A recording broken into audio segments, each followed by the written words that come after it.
All right. Happy New Year. We welcome back House Majority Leader Congressman Steve Scalise of Louisiana. First of all, congratulations, Mr. Majority Leader. That's very important. Don't want to miss that. Now, I want to play from Sean Hannity last night what Kevin McCarthy said. Hang on one second. Here it comes. I've told Schumer, do not send an omnibus over here. If you don't pass the appropriation bills, we're not taking it up. So we'll pass our appropriation bills and then send a continuing resolution. All right. No more omnibus bills. Music to my ears. Can you comment on that, Steve Scalise?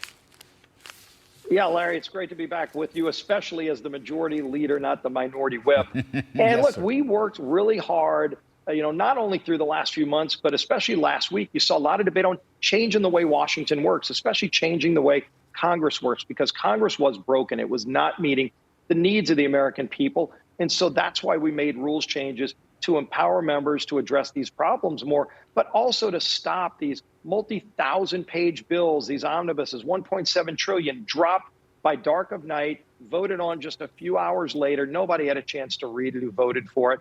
Who knows what's in there? You find stuff out weeks later. People are sick of that. We're sick of it, and it's got to end. And so we're laying down a marker early. Look, you've got till September 30th, Congress does, to address how we properly fund government. Let's have a real debate on that. What are the priorities of this nation? We don't have unlimited money, and our children and grandchildren are going to pay the difference if we spend more than what we take in. And so it's a long time coming that we had this debate, but let's do it, and let's make it clear to the Senate. If you think we're going to keep playing this kabuki dance where you play games, you don't do your job, September 30th comes, and you're just going to keep dragging us out till Christmas and then send a Christmas tree lit up with all kind of bad bills called an omnibus, it's not going to happen this year. Steve Scalise, now critics are saying, yeah, the Republicans in the House are going to cut spending and they're going to wreck the defense budget. And then as a sidebar, they're saying, and incidentally, they're going to take down Social Security. Can you respond to all that business? Yeah, it's amazing how Democrats keep telling the same lie over and over again, and they think that people are going to buy it. Look, everybody who's looked at Social Security and Medicare know that because Democrats have spent so much, and with Obamacare putting more people on the Medicaid and government programs, these programs are going bust. If we sit back and do absolutely nothing, Larry, those programs go bankrupt. I think that would be crazy and irresponsible to let Social Security and Medicare go bankrupt. Let's focus on saving them from bankruptcy and actually getting our country's fiscal house in order. Because if our country's fiscal house is in order, then we can protect those programs even more. When the government said they're going to borrow and spend trillions of dollars paying people not to work, and you were critical rightfully of that, by paying people not to work, that's people sitting at home instead of paying into Social Security. So they've actually made Social Security less stable by borrowing trillions of dollars from China to pay people not to work. That's one clear example of how you can better strengthen Social Security and other programs. And should people be worried about defense, Steve Scalise?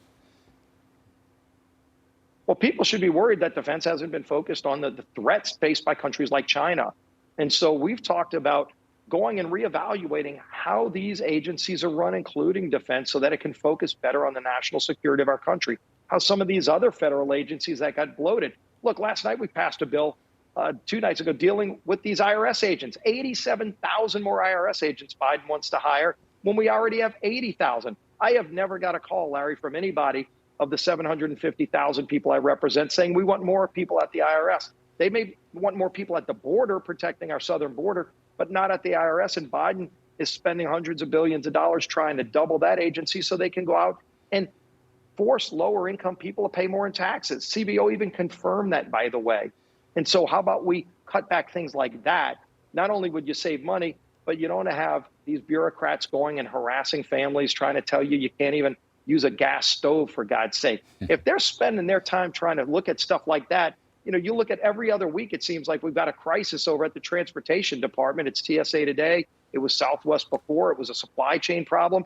We're sending them a lot of money. They're just not doing a good job spending that money. And the people in charge, the secretaries, the president himself, where's the accountability? Where's the competence? It's about time we get a government that's competent and works for people, not spends all their time wasting money, borrowing money, and not delivering for people.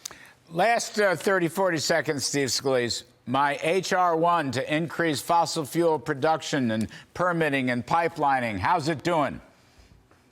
Hey, you and I are on the same page on that. We haven't made that decision yet, which will be H.R. 1. But I'll tell you what, have a little fun tomorrow. Turn on C-SPAN. We're going to be bringing a bill to say that as Biden keeps raiding the Strategic Petroleum Reserve, over 40% of it gone to mask his bad policies, you can't take our national security reserve and sell it to China, which Biden did, by the way. Everybody should vote for that. Unfortunately, Democrats are trying to block it. We're going to pass that bill tomorrow. All right. Steve Scalise, you're terrific. Congratulations again, and very happy New Year. We'll talk soon.